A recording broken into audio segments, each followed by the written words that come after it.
ఆర్య, నువ్వు బాగానే ఉన్నావు? బాగానే ఉన్నా.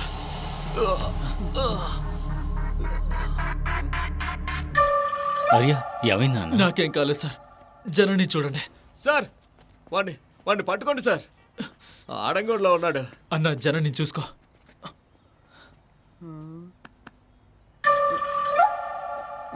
ఏ షర్టెప్పరా సార్.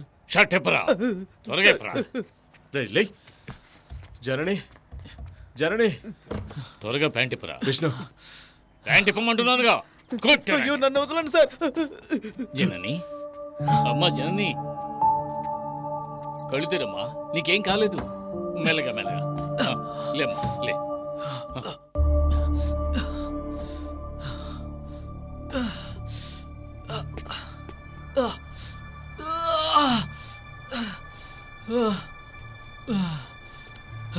మంచినీళ్ళు తాగుతారా?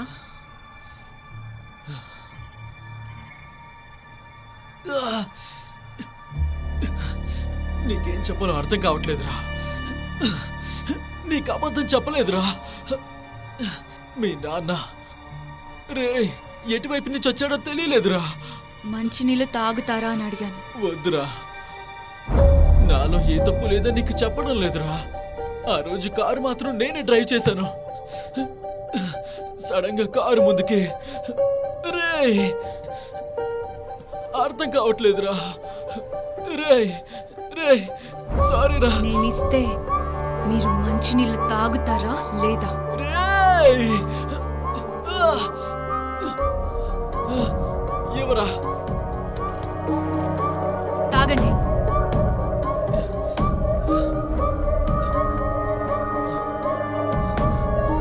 రేయ్, నేను కావాలని చేయలేదురా.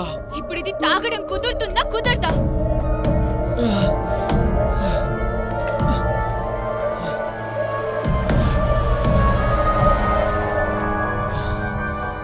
నేను ఇప్పుడు ఇది తాగడమే నీకు సంతోషం అయితే నేను తాగేస్తానురా. నువ్వు సంతోషంగా ఉండాలిరా.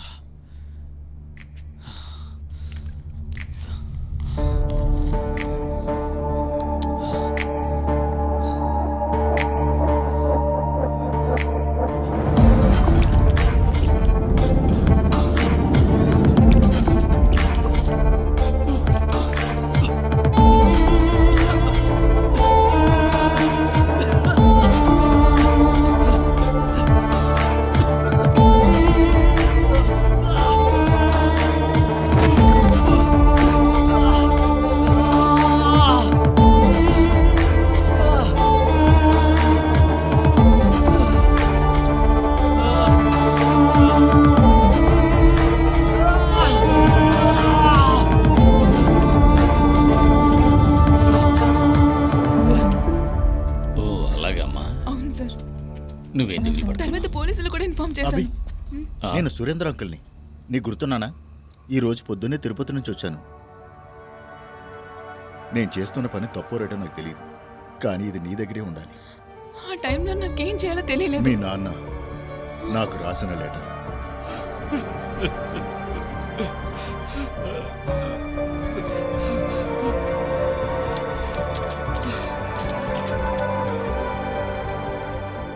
సురేంద్ర, నా ప్రాణ స్నేహితుడా, అందరూ నన్ను వదిలేసి వెళ్ళినప్పుడు నువ్వే నన్ను ఆదరించావు. నీకు చేతనైనంత సహాయం నువ్వు నాకు చేశావు. నా మంచి కోరే నీలాంటి వాడి మాటలు వినకుండా నేను వెళ్ళిపోవడం నేను చేసిన పెద్ద తప్పు. నేను ఇప్పుడు తెలుసుకున్నాను, కానీ ప్రయోజనం ఏమీ లేదు. నువ్వు ఇంట్లో లేకపోవడం ఒక విధంగా మంచి జరిగింది. నేను ఆవేశంతో మీ ఇంటికి వచ్చాను, కానీ నీ మొహం చూశాక ఆ విషయం చెప్పగలనో లేదో నాకే తెలీదు. నా పరిస్థితిని మాటల్లో చెప్పలేంట సురేందర్. ఈ రోజు మొదటిసారిగా అభి నా మీద కోపడ్డాడు, అది కూడా చిన్న విషయానికి. చోటు, మా నాన్నగారి కోపం ద్వేషంగా మారిపోయింది. నా భార్య కోపం కూడా ద్వేషంగానే మారిపోయింది. అలానే నా కొడుకు కోపం కూడా ఏదో ఒక రోజు ద్వేషంగా మారిపోతుంది. ఎందుకంటే అంత హీనమైన బతుకు నేను బతుకుతున్నాను. ఈ చేదు నిజాన్ని నీకు అర్థమయ్యేలా చెప్పలేకపోతున్నాను. అలాంటిది నా కొడుక్కి ఎలాగ అర్థమయ్యేలా చెప్పనురా? నా కొడుకు కోపద్వేషాల్ని నేను చూడలేనురా. ఈ ప్రపంచంలో ఎంతో మంది నాలా దుర్భర జీవితం గడుపుతున్నారు. అయినా గాని నాకు మనుషులంటే నమ్మకం ఉంది. నేను మనసారా నమ్ముతున్నాను, దేవుడు ఉన్నాడు, అలాగే మంచి మనుషులు కూడా ఉన్నారు. నేను నమ్మే ఆ దేవుడు అలాగే మంచి మనుషులు అభిషేక్ని చాలా జాగ్రత్తగా చూసుకుంటారు. జీవితంలో ఓడిపోయిన రితేష్ జైన్.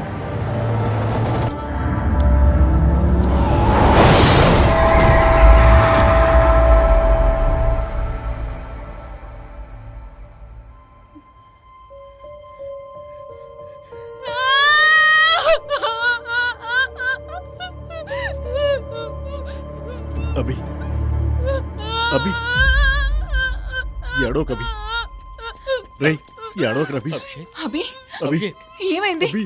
ఎందుకు ఏడుస్తున్నావు? ఏమైంది? నేనే చంపేశాను అని చెప్పినప్పుడు నేనే వినలేదు. అభి ఏడుకో. కోసం ఆయన చాలా అప్పుల పాలయ్యారు. అయ్యో ప్లీజ్ అభి ఏడవద్దు. ఊరుకో అభి. ప్లీజ్ అభి క్షమించు నాన్న. కామ్ డౌన్ అభి. ఆర్య ఎక్కడ? అతనికి డిన్నర్ ఇచ్చాను. ఆ? ఆర్య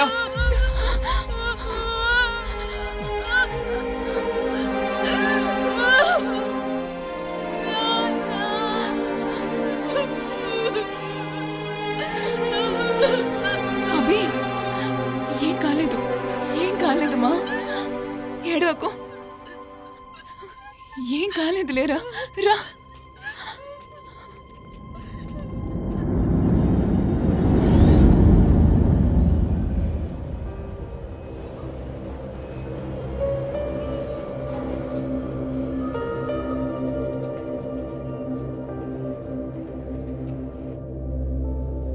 ఓకే సార్, ఆ? ఆర్య మీద కేసు పెడతారా? కేసా? మేం చేయవలసిన పని వాడు చేశాడు. అరుణ్ పాండ్యా చచ్చిపోలేదు కదా, నువ్వేం భయపడకు బాబు. నువ్వు గిల్టీగా ఫీల్ అయ్యే విధంగా ఏది? ఏం లేదు, తను అబ్రాడ్ వెళ్ళే టైంలో ఇలా జరిగింది. ప్రాబ్లమే రాదు కదా. అవన్నీ నేను చూసుకుంటానులే, నువ్వు బాధపడకు. సరే సార్.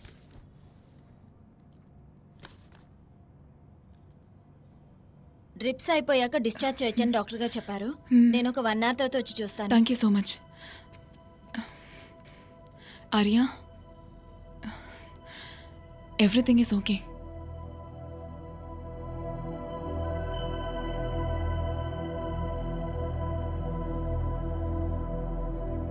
అభిషేక్ బయటే కూర్చున్నాడు. చాలా గిల్టీగా ఫీల్ అవుతున్నాడు. అభిషేక్ వాళ్ళ నాన్నగారు రాసిన లెటర్.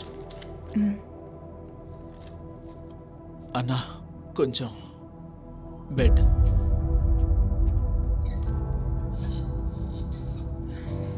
ఇది యాక్సిడెంట్ కాదు, సూసైడ్.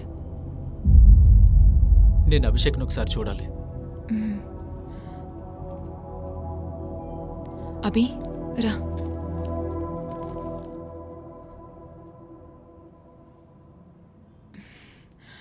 రా రా రా.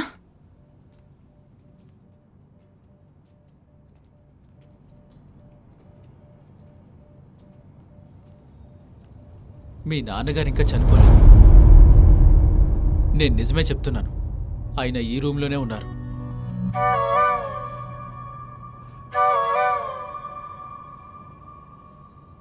రేయ్, అక్కడ చూస్తే నీకెలా కనిపిస్తారా?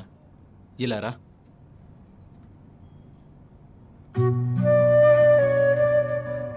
రేయ్, ఇలా చూడు. ఇప్పుడే మీ నాన్న నువ్వు నిజంగా చంపుతున్నావు. నీ సంతోషంలోనే మీ నాన్న ప్రాణం ముడిపడుందిరా.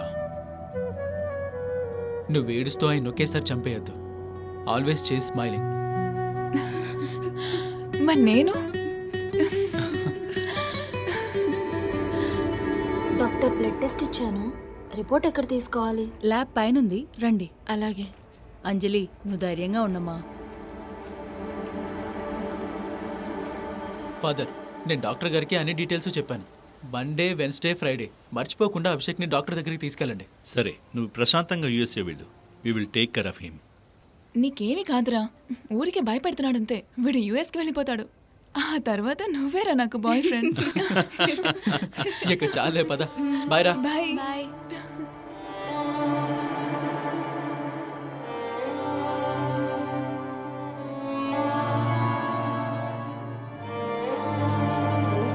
వాళ్ళ నాన్నగారు రాసిన లెటర్ పదే పదే చదివాను. ఒక్క విషయం మాత్రం నాకు అర్థం కాలేదు. కొడుకునింత ప్రేమగా చూసుకునేవాడు సడన్ గా ఎందుకు సూసైడ్ చేసుకున్నాడని. అరుణ్ పాండ్యా కానీ డబ్బు సమస్య కానీ ఇవేవి కారణం కాదని నాకు బాగా తెలుస్తుంది. ఏ ఇప్పుడెందుకు నువ్వు పిచ్చివాళ్ళ నవ్వుతున్నావు? నీకేమైనా కారణం తెలుసా? తెలీదు, తెలుసుకోవడానికి కూడా ఆసక్తి లేదు. హ్మ్, ఆయన్ని చూడకుండా మనం అతన్ని గౌరవిస్తున్నామంటే దానికి కారణం అభిషేక్. హ్మ్. ఆయన వాణ్ణి పెంచిన విధానం. ఏదో ఒక చేదు నిజం బయటపడకూడదని ఆయన సూసైడ్ చేసుకున్నారు. అది ఆయనతోనే పోనీ.